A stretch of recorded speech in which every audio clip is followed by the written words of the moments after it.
Quelque part dans l'océan, un bateau de pêche traverse une mauvaise passe. L'un des membres de l'équipage, un garçon de seulement 14 ans, est forcé de travailler là-bas parce que ses parents, des gens horribles, refusaient de le soutenir. Une terrible tempête frappe la zone, et les poissons commencent à tomber de leurs conteneurs, semant le chaos. Le garçon tente d'en retenir quelques-uns, mais au milieu de cette pluie de poissons, le temps s'arrête. Enveloppé dans une sensation terrifiante, il aperçoit une figure mystérieuse qui l'attache et lui appose un seau de vendu. Ensuite, le temps reprend son cours comme si rien ne s'était passé, mais le garçon disparaît du bateau. Peu après, il se retrouve flottant dans un monde sombre et effrayant, se demandant où il se trouve. L'être inconnu lui répond qu'il est dans le monde inférieur, où résident les démons.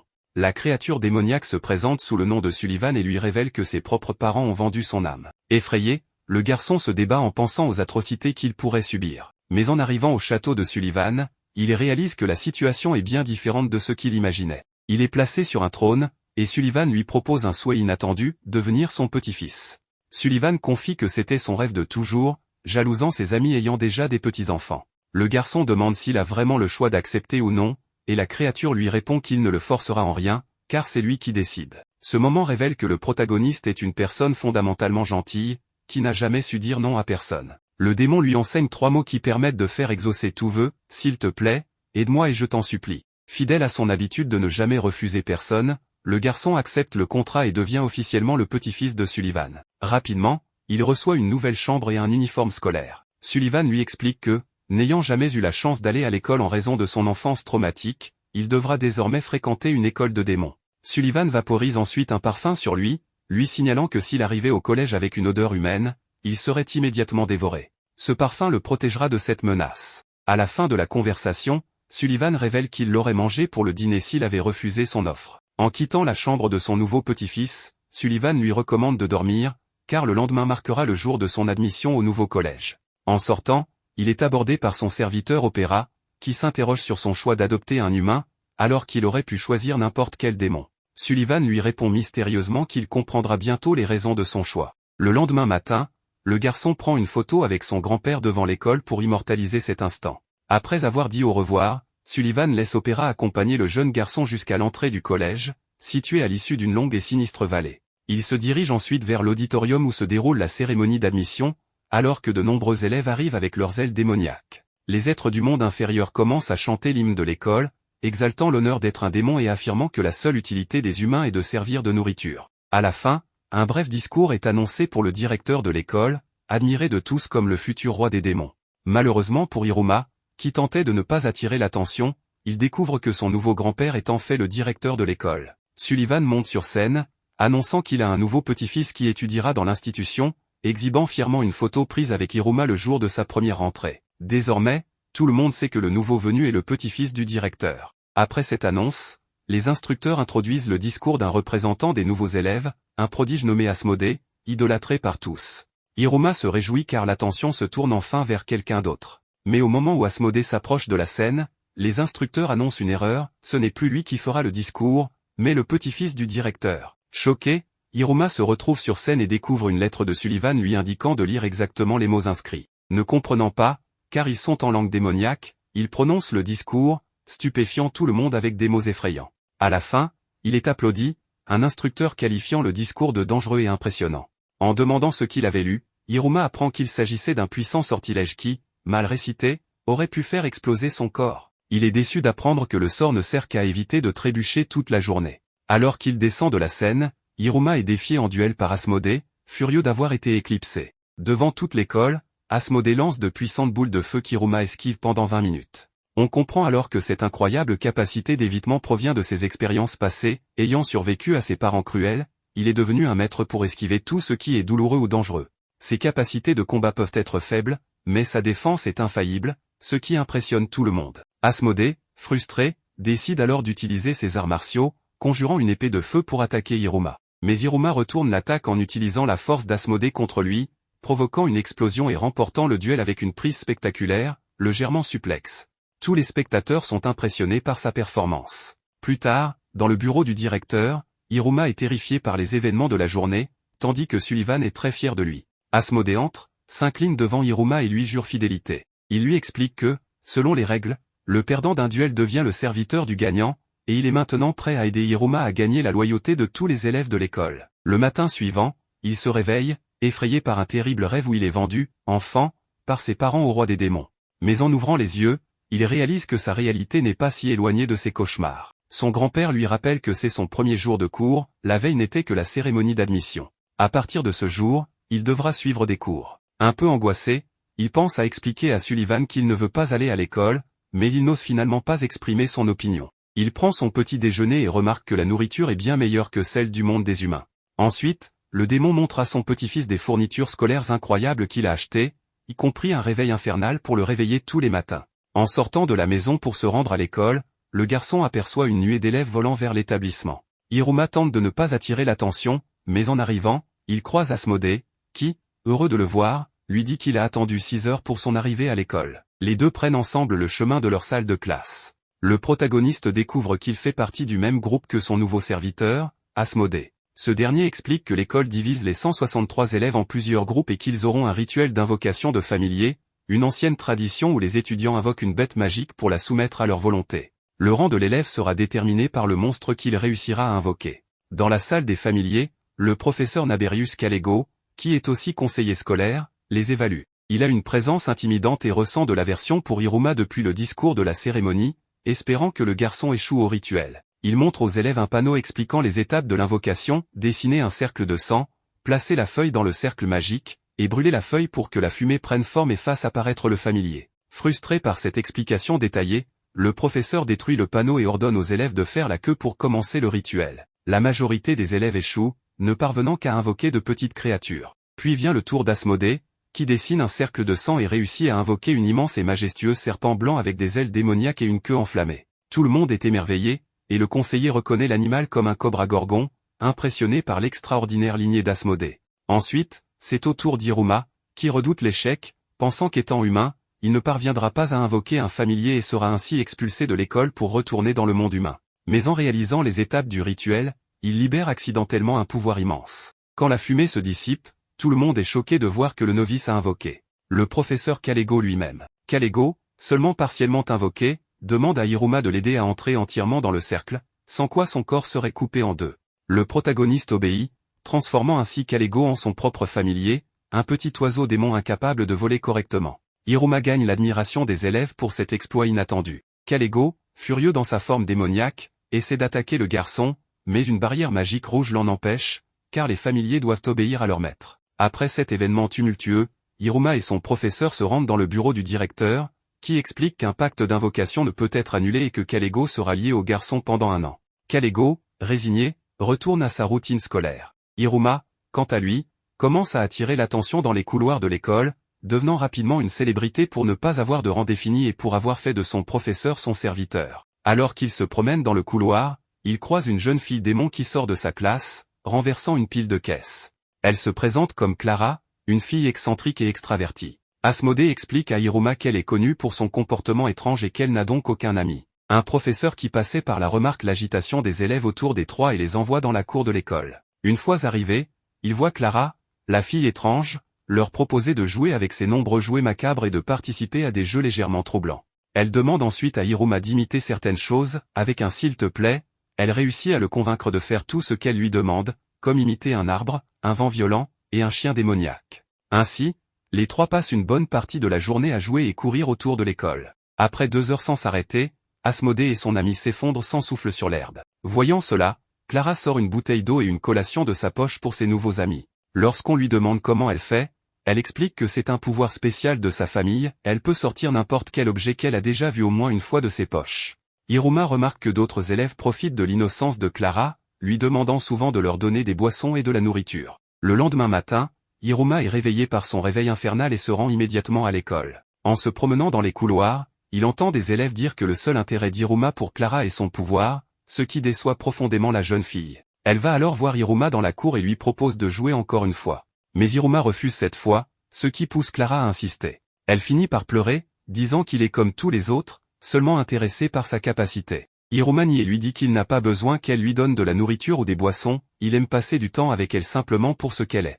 Touchée par ces mots, Clara est émue et sourit de joie. Le groupe d'élèves profiteurs arrive et demande, comme d'habitude, de nouvelles boissons. Cette fois, Clara fait apparaître une machine à boisson gazeuse juste au-dessus d'eux, leur disant de payer avec leur propre argent, leur donnant ainsi une leçon. Le jour suivant, Asmodée et Clara viennent chercher Hiruma personnellement à sa porte. Bien que surpris par cette amitié, il se demande s'il peut vraiment avoir des amis démons. Une fois à l'école, ils vont à la cantine où Hiruma découvre que les repas sont gratuits, mais la qualité dépend du rang de chacun.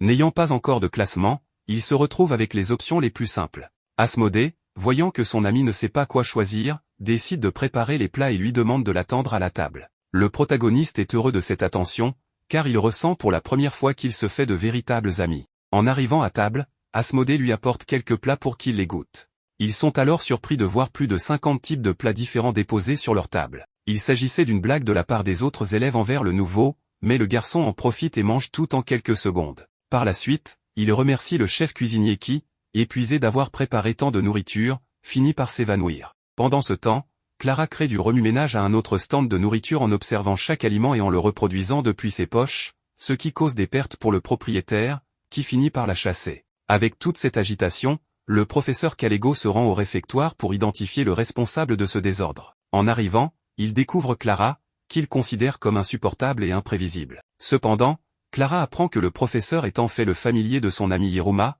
alors elle lui demande de placer un sceau sur sa main. En suivant ses instructions, Hiruma invoque son professeur sous la forme de son familier, ce qui impressionne tout le monde autour. Le propriétaire du stand remarque le sceau qu'Hiruma n'a pas payé, et il les expulse en brandissant un bâton de bambou. Assis sur l'herbe du campus, le trio discute de la possibilité d'être dans la même classe pour l'année scolaire. Asmodée promet qu'ils découvriront le nom des élèves de chaque classe le lendemain. Gêné, le protagoniste demande aux deux étudiants s'ils peuvent devenir ses amis. Ils semblent d'abord perplexes, car les démons ne connaissent pas vraiment le concept d'amitié. Hiruma leur explique qu'un ami est quelqu'un avec qui on joue, mange, et passe du temps. En entendant cela, Asmodée et Clara acceptent son amitié et commencent à se chamailler pour savoir qui sera l'ami numéro 1.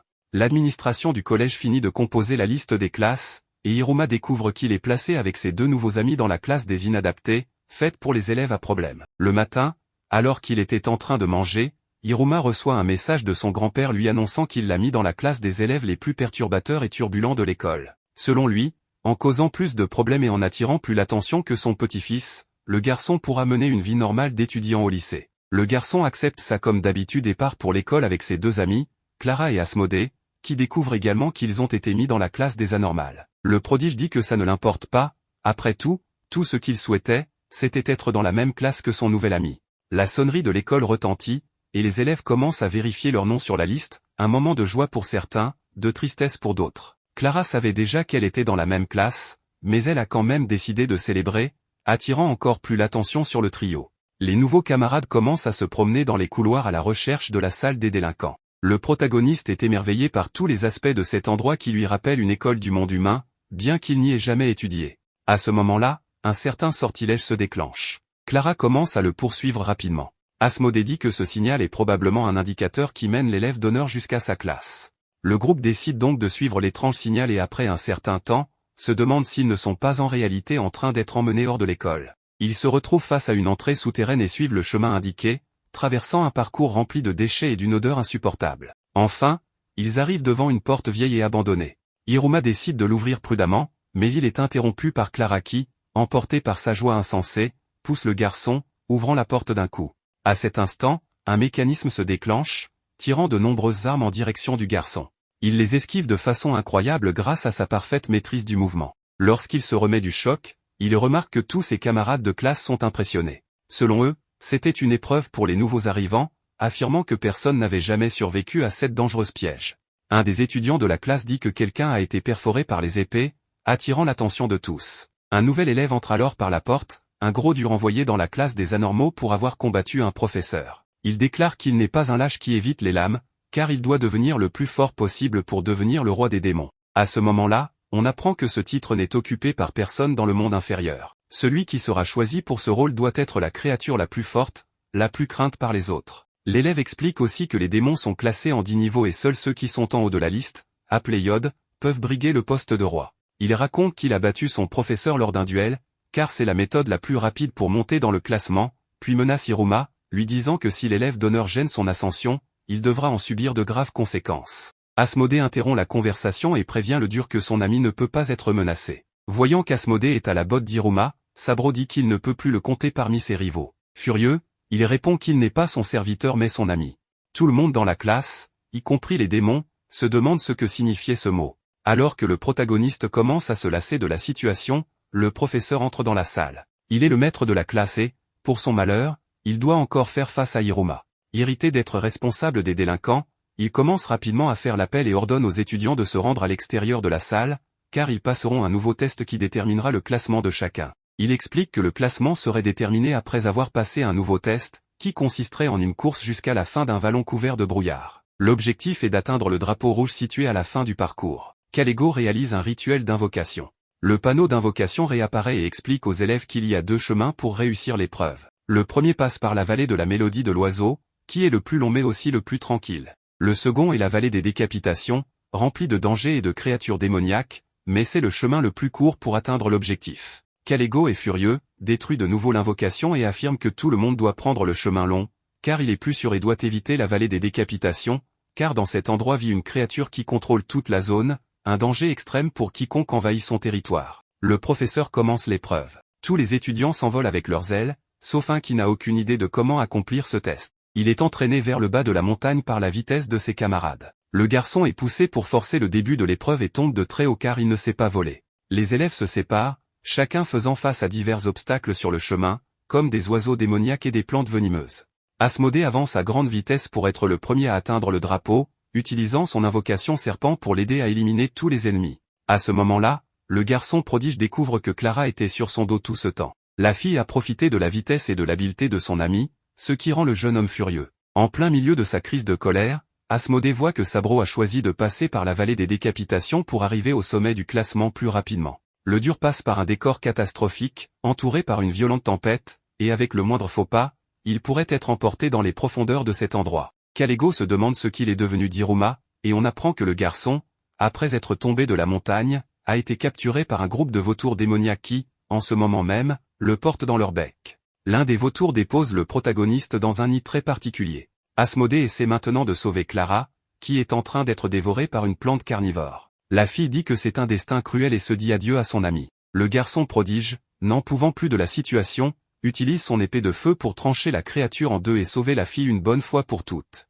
Hiruma remarque alors qu'il se trouve face à un gigantesque oiseau démoniaque et pense qu'il ne s'en sortira pas vivant. La bête commence à dormir, et en bougeant, le garçon remarque que sa jambe est blessée. Il tente de montrer à l'animal qu'il veut l'aider en se faisant lui-même une coupure, puis en y appliquant quelque chose pour arrêter le saignement, affirmant qu'il veut faire de même pour l'oiseau démoniaque. La créature accepte cette aide inattendue. Cependant, alors que le protagoniste se prépare à l'aider, une goutte de son sang entre en contact avec la blessure de l'oiseau, provoquant ainsi la guérison instantanée de la créature. Le garçon reste perplexe, ne comprenant pas ce qui s'est passé, et réfléchit à ce qu'un simple humain pourrait acquérir comme pouvoir dans le monde inférieur. L'oiseau décide de lui donner un coup de pouce jusqu'à l'endroit souhaité en guise de remerciement. Ainsi, les deux quittent le nid en direction de leur objectif. À ce moment-là, nous voyons que Sabro lutte contre le redouté gardien de la vallée des décapitations, une bataille extrêmement difficile. Le garçon du refuse de perdre, poussé par son désir de devenir le roi des démons depuis qu'il est tout petit. Aucun de ses frères ou membres de la famille ne s'est intéressé au poste,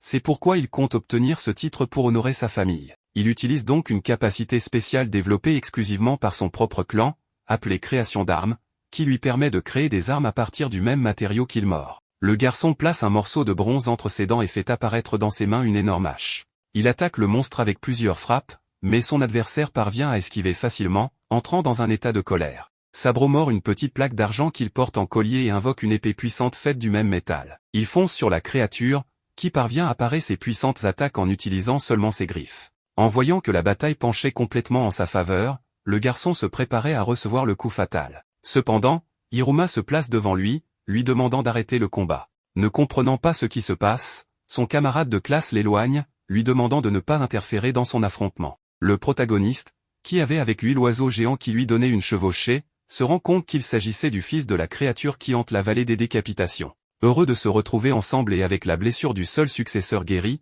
les deux créatures s'inclinent devant les garçons en signe de gratitude. À la fin du test, le professeur attend l'arrivée des élèves, et Asmodée est le premier à terminer la mission, déclarant que Clara était toujours sur son dos, profitant de sa vitesse tout ce temps. Le garçon prodige se demande où pouvait bien être Hiruma, imaginant que son ami était déjà arrivé. Le temps passe, et la grande majorité des étudiants terminent l'épreuve. Finalement, le protagoniste et Sabro, dans les dernières secondes, impressionnent tout le monde en arrivant sur le gardien de la vallée, mais malgré cela, le professeur les reçoit en montrant la plaque de la dernière position, expliquant à ses camarades pourquoi ils ont été les plus lents lors de l'épreuve. Le professeur explique qu'il va annoncer le niveau de chacun à l'aide du hibou Aran, qui a observé tous les participants pendant tout le test. Il précise qu'il suffit de mettre la main dans la poche de la créature et d'en sortir une insigne, laquelle affichera le classement de chacun. Les élèves forment une file, et le premier à connaître son rang est Asmodée, qui obtient la 4e position parmi les 10 niveaux du classement démoniaque. Nous comprenons que plus le nombre est élevé, plus le démon est puissant, et évidemment, le garçon prodige surprend tout le monde avec son rang. Les étudiants reçoivent leurs résultats, et la plupart se retrouvent dans les dernières positions, avec les classements 1 ou 2, à l'exception de Clara, qui, étant la 2e à avoir terminé l'épreuve, se classe en 3e position, ce qui agace son amie, sachant qu'elle a réalisé tout le parcours sur son dos. Hiruma est appelé pour connaître son classement et met la main dans la poche du hibou, mais il est effrayé et s'envole rapidement très loin du lieu. Le garçon est confus, n'ayant pas pu savoir à quelle position il était, mais ses camarades sont stupéfaits en voyant qu'il tenait un anneau en or. En voyant cela, Sabro se souvient de son enfance, où son père lui racontait la prophétie du roi démon, un être puissant d'un autre monde, qui porterait un anneau en or à la main droite. Une créature obscure sort de l'anneau, effrayant Hiruma. À ce moment-là, cette entité inconnue pousse un cri extrêmement puissant, mettant tous les démons proches dans un état de coma, à l'exception du protagoniste, qui ne souffre pas du tout de cette attaque sonore. Clara a alors l'idée brillante de chanter une berceuse à l'ombre démoniaque, et contre toute attente, cela fonctionne, apaisant la créature et cessant le cri assourdissant. Le professeur, qui avait l'intention d'intervenir, est menacé par la créature obscure, qui lui montre que si quelqu'un intervient, il se fera couper le bras. Les amis du garçon s'approchent pour aider, mais voient leur énergie drainée par l'entité maléfique. Alors que la situation devient de plus en plus complexe, le directeur de l'école arrive et informe Hiruma que cet anneau est un anneau glouton, qui se nourrit du pouvoir de son porteur. La créature criait ainsi car cela faisait un long moment qu'elle n'avait pas été nourrie. Le directeur explique qu'en gardant le monstre nourri, le garçon n'aura aucun problème avec lui. Son grand-père lui donne une partie de son énergie pour que le démon retourne dans l'anneau. Ainsi, la première journée d'école se termine, avec tous les élèves classés. Hiruma finit à la position la plus basse, n'ayant pas obtenu son insigne avec le hibou. Mais au final, le garçon est heureux du résultat, car cela lui permet de ne pas attirer l'attention de qui que ce soit. Le lendemain, il poursuit sa vie d'étudiant normalement, sans attirer les regards des autres élèves. Entre-temps, son grand-père ne lui facilite pas la vie en le déposant devant les portes du collège dans sa nouvelle carrosse. En suivant les ordres de son maître, Opéra déroule un tapis rouge et annonce l'arrivée du futur directeur. Le garçon se sent gêné par toute cette mise en scène et, immédiatement, baisse la tête pour se diriger vers sa nouvelle classe. Ce jour-là, après avoir fait l'appel, le professeur Kalego informe les élèves qu'ils auront de nouvelles leçons avec d'autres tuteurs et qu'ils doivent éviter de faire des idioties pour le reste de la journée. Ainsi, Hiruma et ses amis passent la journée entière à apprendre sur divers domaines de l'éducation démoniaque. À ce moment-là, la classe se trouve dans la Tour des Fleurs, un lieu où ils vont apprendre la démonologie avec la professeure Stola. Cette nouvelle tutrice explique que l'activité du jour consiste à faire fleurir une plante en utilisant la magie pour accélérer le processus. Elle précise qu'après avoir lancé le sort, la petite graine prendra la forme souhaitée par l'utilisateur, générant ainsi divers types de plantes. Hiruma sait qu'il ne pourra pas accomplir cette tâche, car il ne peut pas utiliser la magie, étant simplement humain. Peu après, il remarque la présence d'élèves vétérans et même du conseil étudiant à cet endroit. Sentant la pression, Sabro se rappelle que son objectif est de devenir roi. Mais alors que quelqu'un jure en lançant le sort, cela fait apparaître une plante dévoreuse qui engloutit tout ce qui l'entoure. Le jeune garçon reçoit la note de B de sa professeure et se sent déçu de lui-même. Quant à Asmodée, il lance sa magie sur sa graine, créant une plante flamboyante capable de supporter l'intensité de ses propres flammes. Stola trouve cela intéressant et attribue la note de A au jeune garçon, ce qui provoque une petite dispute entre le prodige et l'élève bagarreur. Ainsi, tous les élèves de la classe finissent par conjurer leurs propres plantes. Certaines sont originales, d'autres très étranges, et d'autres encore totalement bizarres, comme le cas de Clara, dont la graine produit une plante totalement inconnue, appartenant à son petit arbre. Hiruma, voyant que tous ses camarades réussissent à invoquer quelque chose, tente à son tour de lancer le sort sur sa graine. En récitant les mots magiques, une lumière émerge de son anneau. La magie opère alors, émettant une lueur bleue qui illumine toute la tour des plantes. Son grand-père ne s'en inquiète pas. En fait, l'anneau de gloutonnerie qu'il lui avait offert le matin même a été imprégné de son propre pouvoir. Cela permet à quiconque portant l'anneau d'utiliser des sorts. À cet instant, un gigantesque cerisier japonais prend racine et s'étend à travers une grande partie de l'institution. Quelques secondes plus tard, un élève se précipite dans le bureau de la présidente du conseil étudiant pour l'informer de cet événement. Elle réfléchit alors, se rappelant que cet arbre ne pousse que dans le monde des humains. Dans ses mains, elle tient un carnet contenant des notes sur la possibilité que certains élèves soient réellement humains. Plus tard dans la journée, on découvre qu'il existe un groupe d'élèves froids et calculateurs qui parcourt l'école, traquant les élèves turbulents et désajustés pour leur donner une leçon.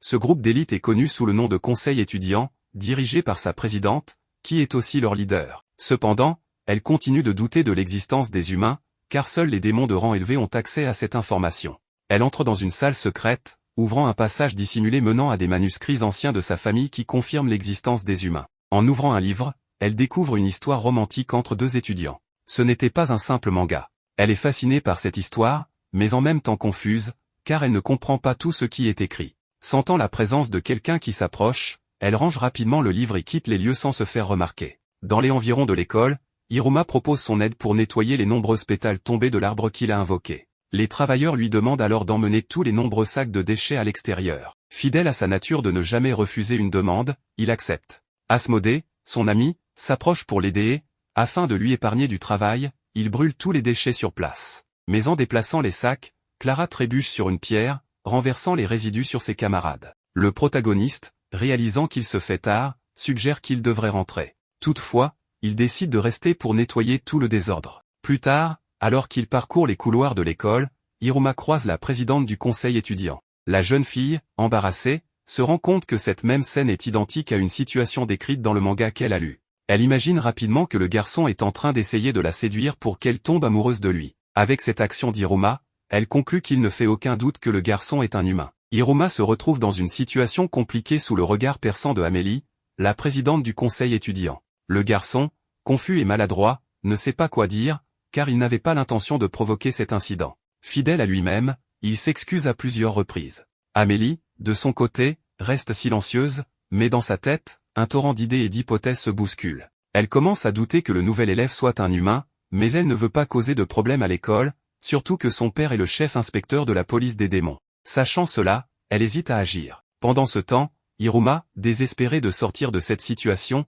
s'incline pour s'excuser. Dans cette confusion, leurs mains se croisent, répétant accidentellement le même mouvement. À ce moment-là, le manga secret qu'Amélie cachait tombe au sol. Elle essaie de le ramasser, mais Hiruma est plus rapide. En ouvrant ce petit livre et en lisant quelques pages, il est submergé par la nostalgie. Il s'agit de Mémoire du premier amour, un manga qu'il avait lui-même contribué à créer lorsqu'il travaillait comme assistant dans une maison d'édition. Hiruma se souvient de l'histoire romantique entre deux lycéens. Amélie remarque alors qu'il peut lire cette langue étrangère qui n'est pas écrite en caractère démoniaque. Réalisant cela, elle devient euphorique et l'entraîne de force dans sa salle personnelle. Hiruma panique, imaginant qu'il a été découvert et que quelque chose de terrible pourrait arriver. Mais en arrivant, il se rend compte que la situation est bien différente. Amélie s'installe confortablement dans un fauteuil et lui demande de lire à voix haute. Hiruma hésite, sachant que cela pourrait révéler qu'il est un humain. Cependant, incapable de refuser quoi que ce soit, il commence à lire le manga du début à la fin. Les deux passent la journée captivés par cette histoire unique. Amélie est émue par certains chapitres, tandis qu'Hiruma explique les concepts qu'elle ne comprend pas.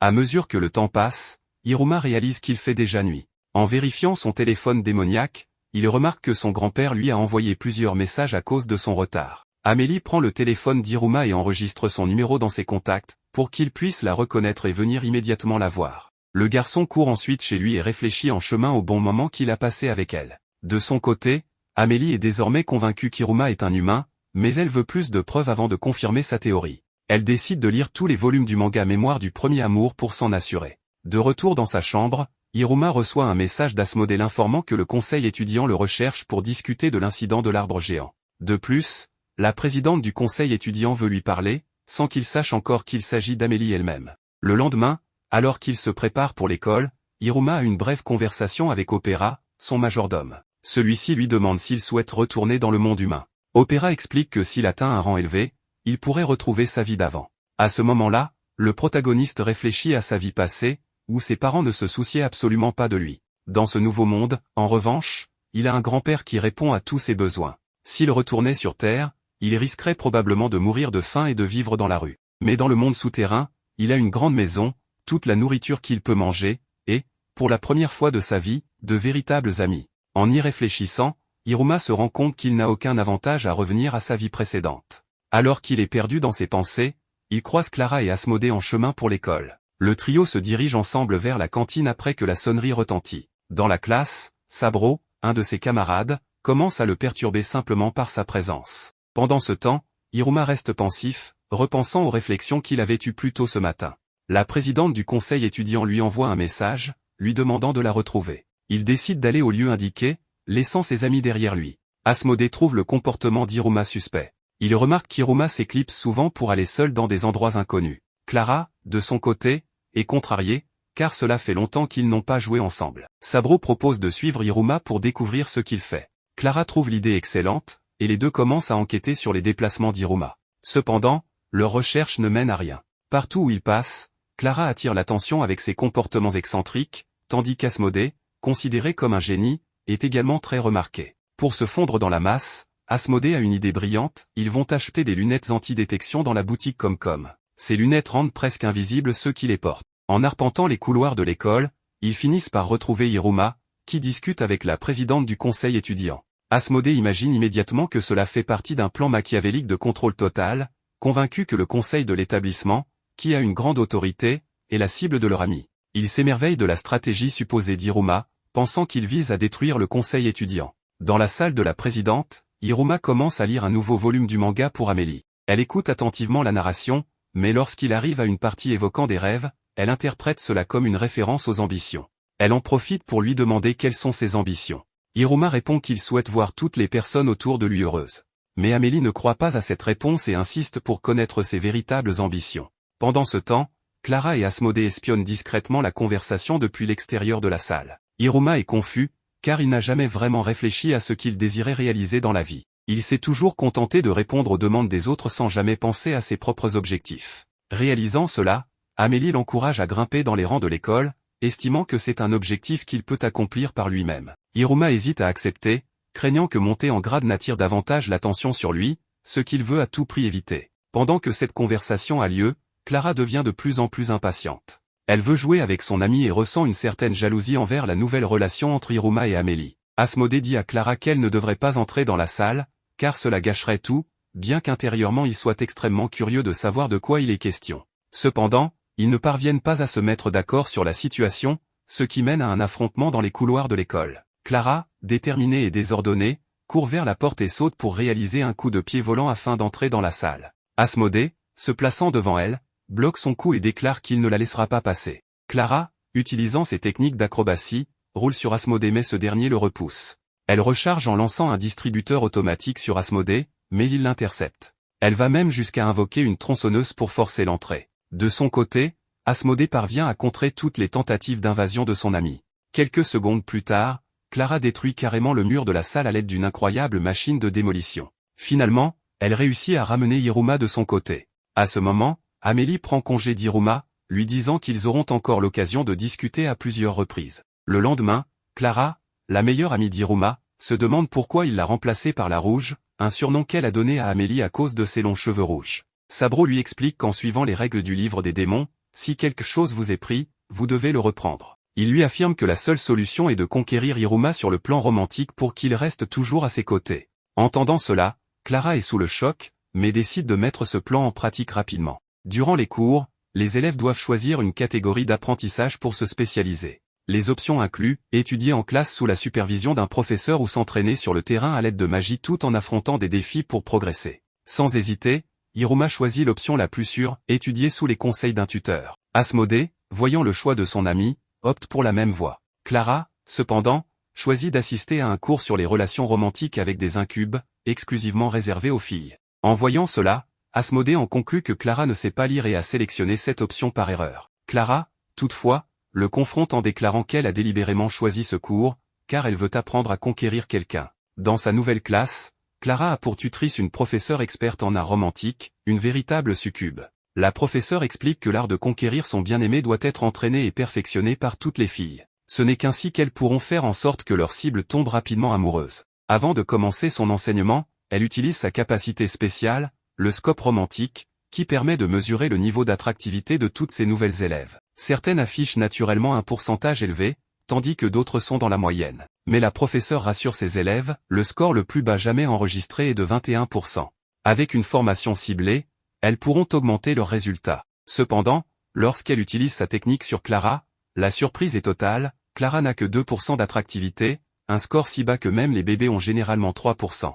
La professeure s'interroge sur l'innocence de Clara et lui assigne immédiatement une tâche, lire plusieurs livres sur les techniques de séduction comme premier exercice. Clara suit les conseils de sa tutrice et passe le reste de la journée plongée dans des livres sur la séduction. Elle apprend des notions sur la posture, le contact, les parfums et le maquillage. Mais, fidèle à son style excentrique, elle modifie tous ses enseignements et pousse chaque idée à l'extrême, échouant lamentablement dans toutes ses tentatives de séduction. À la fin de la journée, Clara rentre chez elle avec une mine triste et abattue, une expression inhabituelle pour elle, même dans les pires situations. Sa mère, remarquant cela, lui donne un baiser sur la joue, ce qui rend instantanément à Clara son énergie et sa joie habituelle. Cette nuit-là, Clara réfléchit au pouvoir d'un baiser dans une conquête romantique et décide qu'en utilisant cette stratégie, elle pourrait enfin gagner le cœur d'Iruma. Le lendemain, Clara aperçoit Iruma dans les couloirs de l'école et décide de mettre en pratique tout ce qu'elle a appris en utilisant sa technique spéciale du baiser. Alors qu'elle se précipite vers lui, Iruma, grâce à son incroyable agilité, esquive tout danger potentiel et évite l'assaut amoureux de Clara. Malheureusement, Clara, lancée à pleine vitesse, percute le professeur Kalego, qui se promenait nonchalamment dans le couloir. Touché de plein fouet, Kalego s'énerve et envoie immédiatement Clara dans le bureau de sa nouvelle professeure. Une fois sur place, la professeure observe les actions de Clara et conclut qu'elle est un désastre dans l'art du romantisme. Elle lui confie alors un secret, une arme ultime pour conquérir n'importe qui, et il s'agit d'un parfum aux phéromones. Avec ce parfum, toute personne succomberait à son charme. Cependant, à la grande surprise de sa tutrice, Clara refuse cette solution et quitte la salle. Plus tard, elle se retrouve, pensive, sur le terrain de l'école, réfléchissant à tout ce qui s'est passé. Elle en arrive à la conclusion que si elle ne fait rien, Amélie prendra définitivement son amie. À ce moment-là, Iruma la trouve et lui dit qu'il est dangereux pour une fille de traîner seule dans les environs. Clara est émue par la prévenance d'Iruma et réalise qu'il la voit comme une véritable fille. Elle lui annonce alors qu'un jour, il tombera amoureux d'elle, quoi qu'il en coûte. Iruma, troublé, sent son cœur battre plus fort. Ensemble, ils vont retrouver Asmodée. La professeure, qui observait discrètement la scène, remarque que le niveau d'attractivité romantique de Clara est passé à 10%. Cette nuit-là, Iruma passe son temps à réfléchir aux décisions qu'il devra prendre et au choix de son objectif principal. Le lendemain, alors qu'ils sont au réfectoire, le protagoniste confie à ses amis son objectif actuel, gravir les échelons du classement coûte que coûte. Il demande leur aide pour y parvenir. Asmodée, impressionné par cette détermination, réfléchit aux exploits incroyables déjà accomplis par Iruma dans l'institution. C'est un honneur pour lui de recevoir cette requête, et il affirme qu'il acceptera avec joie de l'aider à progresser. Iruma tempère les attentes en expliquant qu'il veut simplement passer du niveau 1 au niveau 2 pour le moment. Malgré cela, Asmodée proclame à tout le réfectoire qu'un jour, Iruma atteindra le sommet du classement démoniaque. Ce même jour, le trio se rend dans le gymnase souterrain de l'institution. Asmodée explique à Iruma qu'il existe plusieurs façons de monter dans le classement scolaire. La première consiste à obtenir de bonnes notes lors des examens périodiques de promotion, qui se déroulent en classe. Il ajoute que le prochain test aura lieu dans une semaine et sera organisé sous une forme très particulière, un match utilisant le canon d'exécution, une arme conçue pour les combats entre démons. Lors de ces épreuves, les participants manipulent d'étranges créatures. Une fois qu'elles mordent leur cible, elles ne la lâchent qu'après destruction totale. Le dernier survivant est déclaré vainqueur. Cette idée terrifie Iruma, mais Asmodée le rassure en expliquant que, en raison du nombre élevé de décès causés par ces armes, elles ont été remplacées par des balles. Et, au lieu d'un champ de bataille, les matchs auront lieu dans un gymnase, transformant l'épreuve en un jeu de balles aux prisonniers infernales. Asmodée demande alors à Clara d'invoquer des poupées vaudou pour servir de partenaire d'entraînement. Ainsi, le trio d'amis passe un bon moment à s'entraîner en vue du grand test. Iruma commence à se sentir plus confiant, persuadé que ce n'est qu'un simple sport collectif du monde humain. Cependant, cette sérénité s'effondre lorsqu'il reçoit un lancer puissant d'une des balles. Il réalise que ses camarades veulent également s'entraîner, tout comme le reste de la classe présente dans le gymnase. Chacun est motivé à pratiquer pour l'examen qui approche. Mais cette épreuve n'aura rien d'ordinaire, les démons utilisent leur technique magique pour lancer ou bloquer les balles, transformant ce qui semble être un simple jeu en une compétition redoutable. Asmodée conseille à Iruma de trouver un entraîneur expérimenté pour l'aider. Sur ses conseils, Iruma décide de demander l'aide de son grand-père, le directeur de l'école. Pendant ce temps, le professeur Kalego, furieux, se demande où sont passés tous les élèves, puisque personne n'est venu assister à ses cours. Plus tard, Iruma se retrouve à la maison avec son grand-père, prêt à commencer son entraînement. Le directeur comprend l'inquiétude de son petit-fils concernant les techniques magiques que les autres élèves utiliseront pendant l'examen. Cependant, il le rassure en lui disant que tout se passera bien s'il suit attentivement ses instructions. Le directeur donne un conseil crucial à Iruma, prononcer le mot libéré juste avant de lancer la balle. Intrigué, Hiruma suit les instructions. À sa grande surprise, au moment où il dit ce mot et effectue son lancer, le pouvoir de l'anneau qu'il porte s'active. Il convoque un puissant dragon entouré d'éclairs, qui se fusionne avec la balle et détruit un énorme rocher sur place. Hiruma est effrayé par la puissance de l'anneau et déclare qu'il ne veut blesser personne pendant le test. Il explique à son grand-père que l'utilisation de cet objet serait beaucoup trop dangereuse. Le directeur lui offre alors un artefact magique à placer sur sa main. Il lui assure que, grâce à cela, il pourra attraper n'importe quelle balle lancée contre lui. Hiruma le remercie chaleureusement, mais son grand-père précise que, s'il veut vraiment s'entraîner sans recourir à la magie, il devra chercher un autre professeur. Et ce dernier a déjà une idée précise de la personne idéale pour ce rôle. Opéra arrive alors pour commencer l'entraînement avec Hiruma. Il lui explique qu'il devra apprendre à faire plus que simplement esquiver les balles s'il veut monter en rang. Ainsi, les deux passent toute la journée dans une intense session d'entraînement. Le lendemain, les pratiques continuent. Opéra dit à Hiruma de ne plus esquiver les balles car il les arrêtera à chaque fois qu'elles sont sur le point de le toucher au visage. Toutefois, son corps réagit instinctivement en les esquivant. Voyant cela, Opéra intensifie les séances d'entraînement en ajoutant des exercices de force et de résistance. Après plusieurs jours, Hiruma est épuisé, allongé dans son lit. Dans le couloir, son grand-père demande à Opéra comment se déroule l'entraînement de son petit-fils. Opéra répond que, pour l'instant, Hiruma n'a pas réussi à attraper une seule balle. Cependant, il ajoute que le garçon semble s'amuser énormément malgré tout. Lors du dernier jour d'entraînement, Hiruma met en pratique tout ce qu'il a appris. Il redouble d'efforts pour accomplir son objectif. Opéra commence à lancer les balles, mais le corps d'Hiruma continue de les esquiver instinctivement. Cette fois, Hiruma se concentre intensément et mobilise toute sa force. Finalement, il parvient à attraper un lancer avec succès. Ses amis, Asmodée et Clara, explosent de joie en célébrant cette incroyable victoire. À la fin de la journée, totalement exténué, Hiruma se repose aux côtés de ses amis. Opéra informe alors le directeur que son petit-fils est enfin prêt à participer à l'épreuve du canon d'exécution.